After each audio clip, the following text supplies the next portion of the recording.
until Road and Track magazine's Larry Webster rolled up in this. The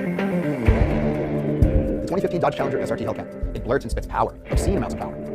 This is no manifestation of clay gingerly molded by artisans and tested in the wind tunnel. This is a cinder block kicked through the wall of the wind tunnel, kicked by 650 pound-feet of torque, 707 horsepower. It's the most powerful, the most, yes, obscene factory. You don't need to be Stephen Hawking to know an F-16 will outrun a Hellcat in a drag race.